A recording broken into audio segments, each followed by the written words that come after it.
Hello everybody, welcome back to Alex Reviews, and in this video we are going to be talking about the movie Zootopia. This will have spoilers, so if you have not seen the film yet, please, and you plan on seeing it at least, please do not watch this video and then complain in the comments, "Oh, you spoiled the movie for me." Well, here's my warning to you right now. Alright, also at the end of this film I'm going to give you guys a couple films that I'm kind of wanting to review. Whether it's an anniversary or something, or I don't know, it's just a film I want to review. I'll give you about 3 or 4 of those that I want to do. So let's get right into the review. Alright, this film's directed by Byron Howard, who is the director of Tangled, Rich Moore, who's the director of Wreck-It Ralph, and Jared Bush, who worked on Big Hero 6. Tangled I thought was a very good film, with a few flaws that didn't make it quite a great, but it was definitely very good. Wreck-It Ralph I thought was a terrible film with a slow plot, forgettable characters, and I just didn't like it overall. And then Jared Bush, who would be Big Hero 6, I thought was one of the best animated films of Disney, kind of like this film. So if you just kind of want to bow out of the video right now, don't care what I think about it and what the flaws are and what the praises are, I think this film's very good. I think it's the second best animated film Disney has produced. But when you combine all 3 of those together, you get this film, and it's amazing. Alright, let's start the review. The originality. The film isn't too original. It is an all-animal society, meaning no humans, and I believe it's only the 4th Disney film to do that, after Robin Hood from 1973, The Lion King from 1994, and can't think of the other one right now. It'll come to me later.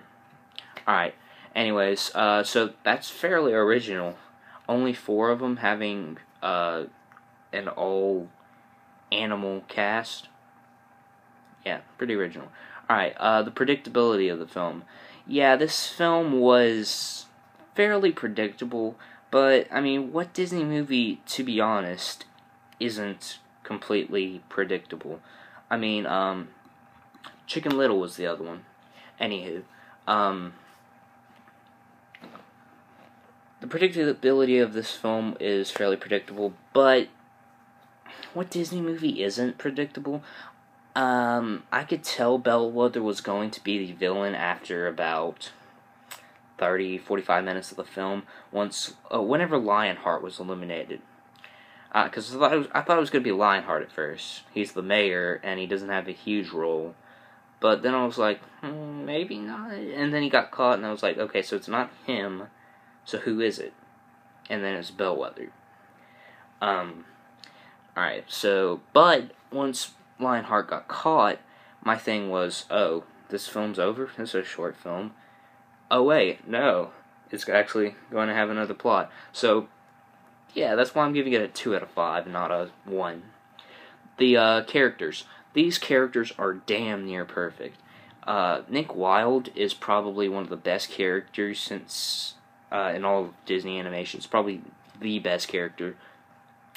Maybe besides Aladdin. I think Aladdin was a little bit better, but Nick Wilde's definitely right up there. Very good film. Very good characters. Jason Bateman definitely played out Nick Wilde very well as a fox, which I could definitely see Jason Bateman being. The story and the plot. The story and plot went along very well. I thought it was very good.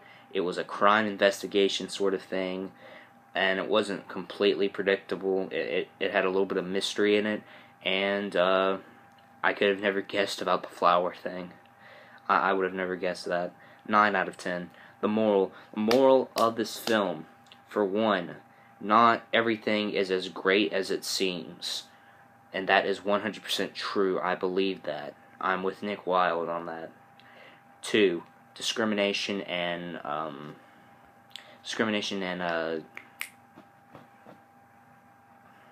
racism, sexism, all those things,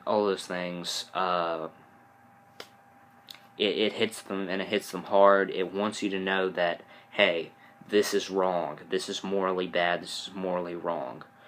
And I just wish more people would be able to see that through the film without seeing it as just some silly little animated film. That's why I like animation. It actually has a point, and it actually provides morals, whereas some non-animated films have absolutely no purpose and have no moral and don't teach anything.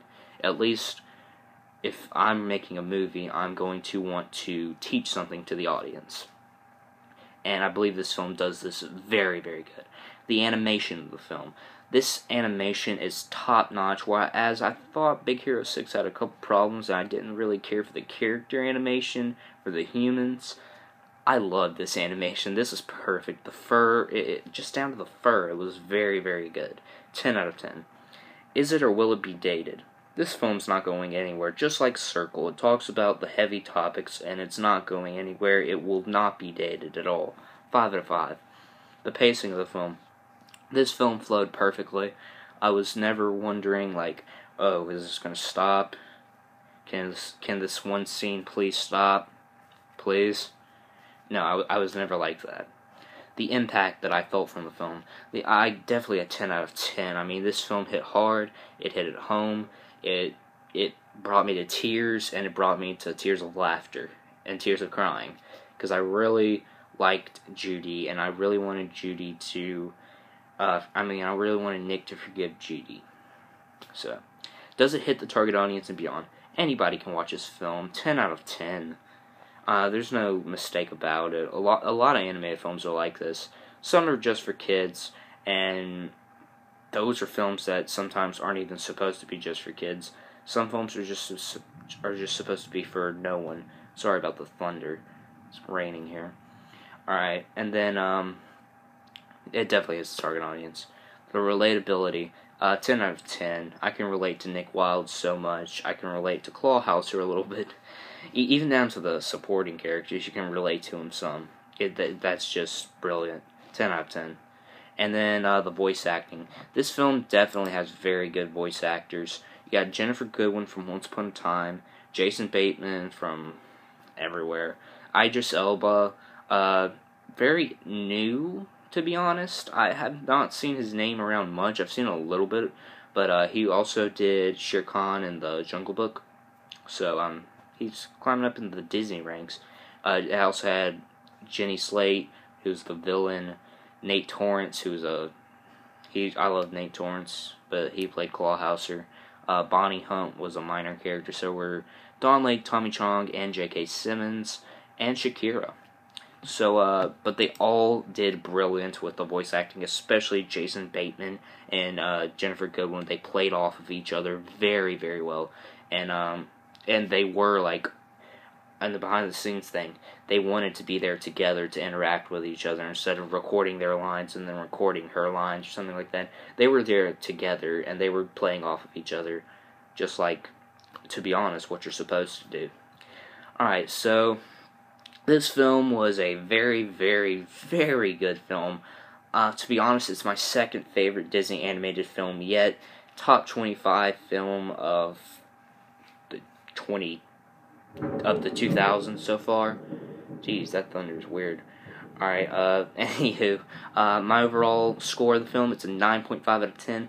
Go see this movie if you haven't already. It's very, very good. Alright, thank you for watching this, and now I'm going to give some films that I'm going to ask you guys if you would like me to review them. The first one would be Finding Nemo, because of the new Finding Dory coming out, and somebody mentioned me to do another sci-fi film, and I don't really watch that many sci-fi films, so I was thinking Star Wars: The Force Awakens. Or if you have another suggestion for me, another animated film preferably, or another film that I've seen, a hot button film, I'm actually going to be reviewing The Hateful Eight coming up soon, because I'm watching it tonight. I love Quentin Tarantino, and I'm definitely going to see that film, and I'm going to enjoy it. If you'd like me to review that, also comment. Thank you guys for watching, and I'll see you guys in the next video. Bye.